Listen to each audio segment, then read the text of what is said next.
selamat siang teman-teman semua. Kabar baik ya tentunya dan pastinya tetap sehat nih. Dan semangat ya Dan di semangat. siang hari ini. Iya, karena nggak kerasa nih Ji, udah akhir bulan Iya, ya. hari demi berhari terus berlalu ya. Iya. Nah, biasanya kalau akhir bulan nih lagi nungguin apa aja nih? Karena kan sudah masuk tanggal tua nih. Ayo jangan pura-pura lupa Ji. Barusan Aji nih curhat. Aduh, Aduh. aku tuh lagi nungguin apa ya? Nungguin apa ya? Nungguin apa? Ayo dijawab. Aduh, bisa nungguin jodoh ya. Tapi mungkin kalau biasanya di akhir-akhir bulan ya. Nah, mungkin salah satu adalah yang ditunggu adalah gajian. Iya, benar banget nih teman-teman Iya, ya. udah tanggal-tanggal tua nih Udah ya. tanggal-tanggal tua, udah tanggal Kebayar harus beli 20-an. cicilan dan sebagainya kan. Iya. Nah, mungkin teman-teman ada yang gajiannya di tanggal 25, ada yang di tanggal 28, ada yang di tanggal 30. Ya. Tapi tenang saja, sebentar lagi memang akan gajian ya kita semua. Iya. Semoga gajinya nih cair tepat Ya. waktu. Jadi berapapun tanggalnya yang penting cair ya. Iya, yang penting cair. Dan jangan lupa apa nih Len?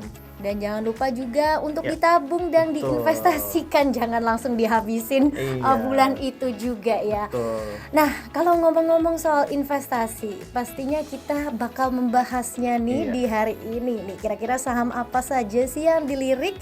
Langsung saja kita bakal bahas di Klinik Saham bersama saya Ellen Gracia dan juga Saya Aji Kurniawan dan tentunya menyapa teman-teman yang ada di Discord ya, dan teman-teman sobat Genvest ya. Silakan kalau ada pertanyaan langsung aja bisa diketikin di kolom chat ataupun juga bisa raise hand ya, cuap-cuap bersama kita di siang hari ini. Nah, mungkin gimana nih Lan untuk perdagangan di siang hari ini IHSG ya? Kelihatannya sih lumayan cukup berseri-serian iya ya, sudah 3 hari berturut-turut Betul. nih IHSG sumringah full senyum nih ya Ya. teman-teman mungkin ya. Memang tadi juga sempat break ke atas level resistance 6.960 ya, yang memang menjadi highest level di perdagangan hari ini ya so far ya. Betul. Untuk sekarang nih. Resistance selanjutnya untuk IHSG ada di level 6.980 dan apabila berhasil di break dengan volume yang cukup optimis di hari ini, bisa berpeluang berpotensi menuju 7.005 nih level untuk target selanjutnya nih Wow, Ji. oke, Kemudian oke, nilai oke. transaksinya juga lumayan nih, Lumayan ya, 6 lumayan rame ya. triliun di Ya. hari ini nih so far untuk sekarang. Nah Ji, itu tadi dari IHSG, dari regional juga oke ya nih ya, Oke, betul. menghijau juga Yes. nih. Nah, kalau kita lihat memang pekan ini bisa dikatakan jadi pekan reboundnya bursa Asia. Betul. Setelah Ya, pekan kemarin lalu agak cenderung struggle ya. agak struggle ya karena berita-berita yang kurang baik seperti kebangkrutan raksasa properti Evergrande Ya, Gina. di China yang juga dikhawatirkan ini kan bisa mempengaruhi ekonomi China, sehingga memang nih pemerintah China juga diharapkan kemungkinan untuk mengambil langkah antisipatif ya, karena again nih sektor properti kan juga berkontribusi terhadap ekonomi China kalau Betul. tidak salah nih 30% Ya. kontribusinya. Nah, tapi kalau ditanya lagi nih, karena kan banyak juga nih yang sering bertanya di Ya. BTS ya. Betul. Ini dampak pengaruhnya ke IHSG ke Indonesia nih seperti apa? Nah, dampaknya ini relatif kecil karena industri properti di sana dan di sini kan juga berbeda. Jadi memang Ya. tidak ada exposure secara langsung. Ya. Nah, kemudian kalau di Amerika Serikat nih juga menarik ya. Betul. Pada wait and see nih ngelihat Ya. simposium Jackson Hole yang Di hari bakal Jumat nanti ya, Lan, ya. di hari Jumat nanti ada pidato Gubernur The Fed Jerome Powell nih terkait dengan arah kebijakan suku bunga acuan. Lalu juga besok juga cukup penting juga Betul. buat kita semua. Ada apa nih Lan? Bank Indonesia ini akan mengumumkan arah kebijakan suku bunga Betul, ya. ya. Memang kan mostly melihatnya nih secara konsensus masih mempertahankan di level 5,75%. Tapi kalau kita lihat kan kemarin defisit transaksi berjalan ya. Iya, betul. Jadi memang ini ada simpang siur apakah bakal tetap dipertahankan sampai akhir tahun atau tidak nih level suku bunga acuan di 5,75%. Nah, kalau dari komoditi sendiri gimana nih? Sudah cukup Oke. lengkap nih data-data ekonomi. Memang Iya, untuk iya. pekan lalu dan pekan ini cukup rame ya kabar-kabarnya betul. ya Ji ya. Ya, tentunya walaupun memang tadi nih sempat disinggung oleh Ellen ya, dari segi Cina yang tentunya masih ada potensi dari segi perlambatan pertumbuhan ekonomi ya. Nah, tapi tentunya di siang hari ini ya, ini untuk update komoditas ya, mungkin yang highlight kita ada harga nikel ya, yang mulai rebound ya, sekitar 2% ya. Nah, kalau kita lihat apa sih yang menjadi pendorong ya untuk harga nikel ini rebound di siang hari ini? Ya, jadi kalau kita lihat lihat dari segi NPI atau nickel pig iron ini mengalami pick up nih, kenaikan ya. Nah, tentunya ini didorong dari stockpiling ya dari pabrik stainless steel ya. Nah, di mana ini memiliki kecenderungan ini mencapai puncaknya di nanti nih mulai di semester 2 2023 dan tentunya nanti nextnya di tahun depan akan normalize ya menjelang tahun baru Imlek dan tentunya musim semi. Dan tentunya kalau kita lihat dari rebound yang terjadi saat ini ya, ini lebih cenderung short term aja nih Lan ya. Jadi mungkin dari segi long termnya masih melihat nih dari segi demand dari manufacturing di Cina ini seperti apa. Dan tentunya kalau kita lihat ya saham-saham yang relate nih dengan nikel seperti MDMA ya dan kemudian juga ada saham NCKL. Hari ini juga naiknya ini cukup kenceng juga nih ya. Betul. Nah, mungkin Wah. tadi sekilas untuk harga nikel yang rebound ya. Dan kemudian juga menarik nih Lan ya membahas saham coal ya. Jadi akhir-akhir ini juga saham coal ini juga mengalami rebound ya. Nah, jadi tentunya teman-teman ingin tahu nih kira-kira apa sih penyebabnya ya. Jadi melesatnya harga coal ini juga seiring dengan permintaan global nih, khususnya di Asia. Nah, di mana diperkirakan ini bisa dalam arti bisa pick up ya daripada dari segi capaian sebelumnya.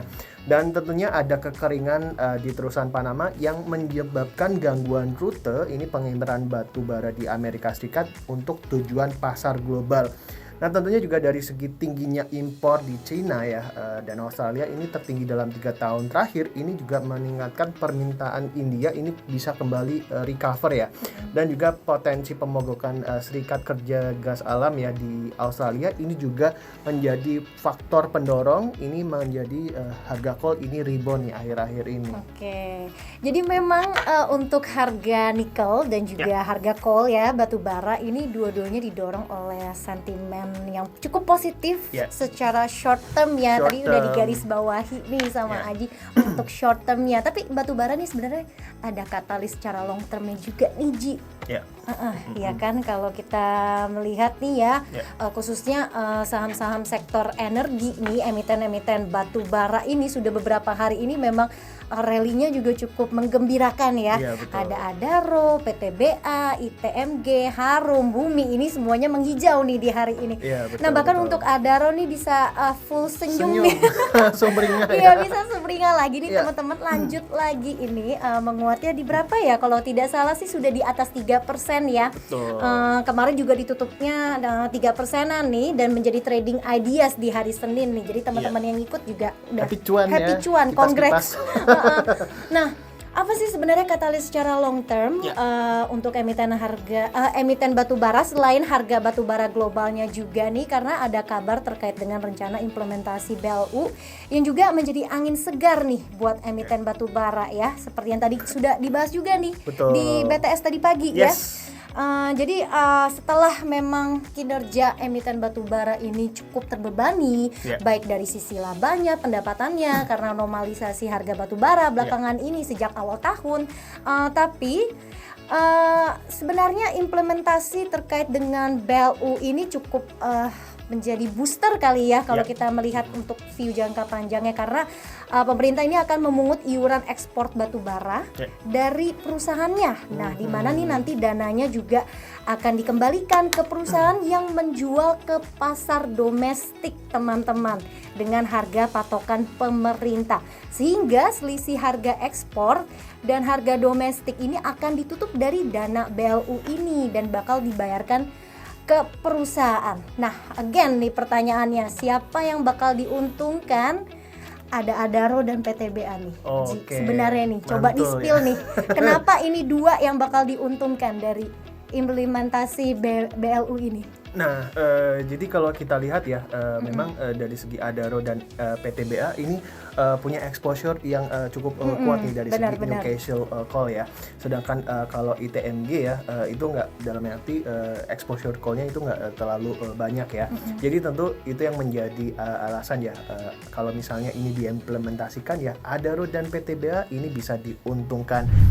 Nah, Oke. Ada yang bertanya nih via audio nih. Ji, coba nih. Oke, kita sambungkan ya langsung. Oh, ini nih. Oke. Oh, Halo, selamat siang. Halo, selamat siang. halo siang dokter. Mhm. Halo, siang. Dengan siapa nih? Dokter. Aduh, suaranya merdu banget. Dengan Kayaknya ini ya lagi cuan ya. Waduh. Oke, Iya silakan dengan nih. pertanyaannya. dengan Sasa. Oh, Sasa. Kayak mirip itu ya. Iya. Aduh, jangan disebut Oh, dong Mas jangan. lagi. Iya. Bumbu Aku mau cuan tanya ya. dong dokter. Ya, silakan. Iya, silakan Kak Sasa. Mau tanya nih, saham Goto gimana sih nasibnya dok? Soalnya kan lagi jebol nih di bawah 90. Oke. Oke, kebetulan holdnya udah dari kapan ya kalau boleh tahu? Mohon maaf nih ya sekalian, mungkin bisa dikasih bisa sharing sedikit ya terkait dengan Goto nih. Memang kalau Goto kita balik lagi ya ke result kemarin ya. Betul ya.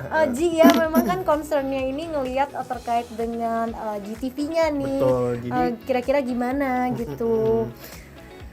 Nah, mungkin dari technical deh. oke. Ngelihatnya gimana, kan tadi sudah dibilang ya. Iya. Udah Nah, mungkin- jebol di bawah 90 gimana? Ya. Nah, next mungkin untuk biar Kak Sasa ini adem ya. Adem iya, mungkin tenang. Gimana nih udah ambles di bawah level 90 ya. Nah, jadi Goto ini masih struggle nih Lan ya. Setelah kemarin akhirnya turun ya, ambles di bawah level 100 ya.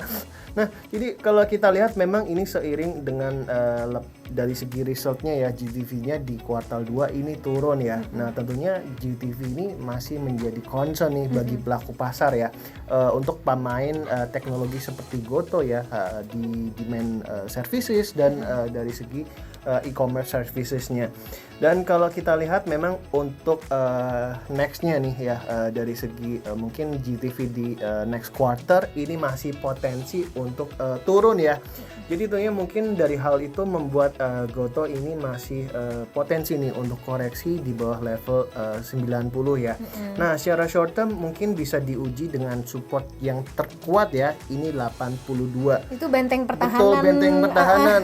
Tapi kalau misalnya bentengnya dibawa juga lagi.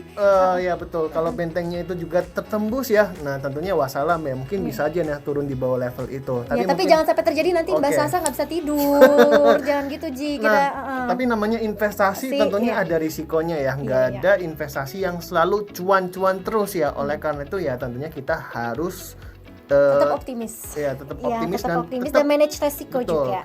Serta maintain ya kinerja laporan keuangan ya. Jadi tentunya kalau mungkin kinerjanya mungkin belum ada improvement ya, dan mungkin harga sahamnya belum bisa tertolong.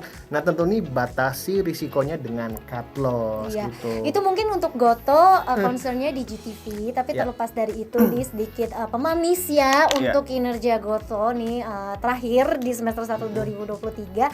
Sebenarnya dari sisi rugi ini menipis sih, menyusut Betul, ya. menyusut ya. Itu yang menjadi mungkin angin segar buat Goto. Tapi again nih concernnya di GTV akhir tahun manajemen juga pengennya, harapannya adalah bisa positif. Ya, Iya, betul. EBITDA-nya. Ya. Oke, Jadi next-nya. tentunya achieve atau enggak, tapi tetap kita pantau ya. Oke, betul, Tentunya kalau misalnya bisa achieve ya, atau bisa mulai untung ya, nah itu bisa menjadi katalis next untuk Goto. Oke, satu pertanyaan lagi mungkin ya Ji ya. Oke, saham Saham Apa WIRG gimana dari nih dok? Kak Skurvi. Nah, mungkin saya bantu review nih ya untuk saham WIRG.